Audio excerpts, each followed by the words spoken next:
Audio Jungle.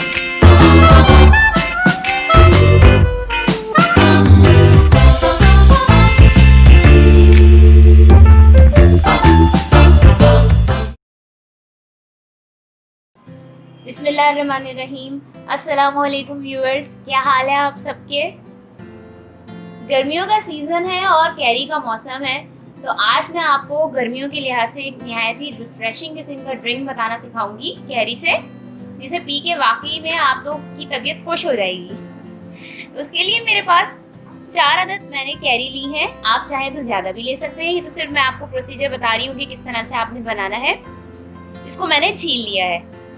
1 cup मेरे पास icing sugar है। वैसे तो आप वैसी चीनी भी ले लें जैसा नॉर्मल होती है, आप चाहे तो ना पीसें उसको, ऐसे ही रख लें, तब भी वो मसला नहीं है। और 1 टीस्पून जो है वो मेरे पास काला नमक है।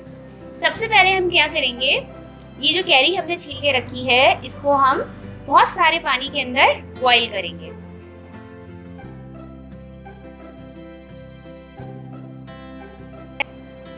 देखिए मैंने एक छोटे भगोने के अंदर तकरीबन 5 ग्लास पानी जो है वो डाल लिया है और अब इसके अंदर मैं कैरी डाल दूंगी इस तरह से।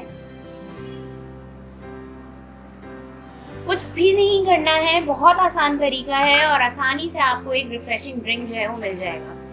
अब मैं इस पानी को बॉईल होने रख दूंगी। देखिए मैंने इसको यहाँ पे बॉईल होने के लिए रख दिया है। ये बहुत अच्छे तरीके से हमने बॉईल करना है, तकरीबन भी आधे घंटे तक तो मैं इसको बॉईल होने दूंगी, ताकि जो कैरी का पल्प है वो बिल्कुल सॉफ्ट हो जाए। आसानी के साथ हम इसको हाथ से गुठली से अलहदा कर सकें।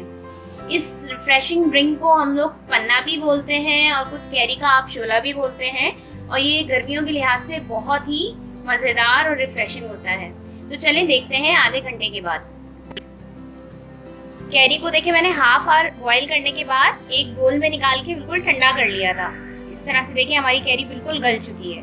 अब मैंने क्या करना है, हाथों को अच्छी तरीके से वॉश कर लें और उसके बाद आपने हाथों की मदद से इसका गूदा जो है इसकी गुठली से अलग कर लेना है। इस तरह से बहुत आसानी से देखिए निकल गया। जितनी अच्छी आपकी टेंडर हुई भी होगी उतनी जल्दी ही आपका ये अलहदा हो जाएगा।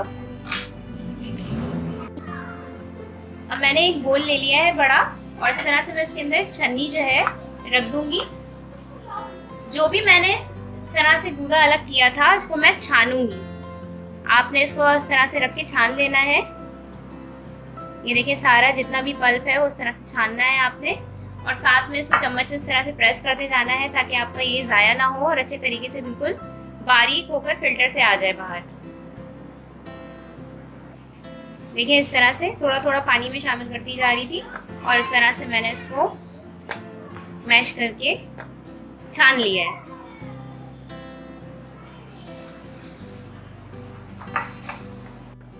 अब देखिए हमने इसको फिल्टर करके पूरा इस तरह से निकाल लिया है इसका सारा जूस।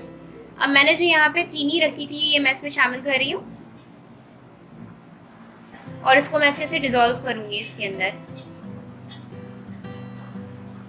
साथ ही काला नमक जो था वो भी शामिल कर दूंगी और इसको अच्छे तरीके से मिक्स कर लूंगी। हमारा शरबत रेडी हो चुका है।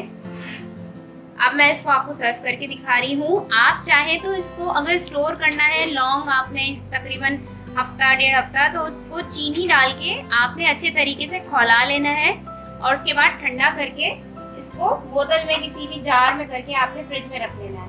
और अगर आपने फौरन सर्व करना है तो आपने इसको इस तरह से, जिस तरह से मैंने आपको सर्व करके दिखाया है उसी तरह से आपने इसको सर्व कर देना है। तो जनाब हमारा कैरी का आप शोला तैयार हो चुका है। आप इसको जरूर ट्राई कीजिए, आपको बहुत पसंद आएगा। ये गर्मियों में बहुत रिफ्रेशिंग होता है और इंतहाई आसानी से बन जाता है। आपके गेस्ट भी इसको बहुत पसंद करेंगे। इंशाअल्लाह ताला गर्मियों के नए ड्रिंक्स के साथ फिर हाजिर होंगी। जब तक के लिए अल्लाह हाफिज।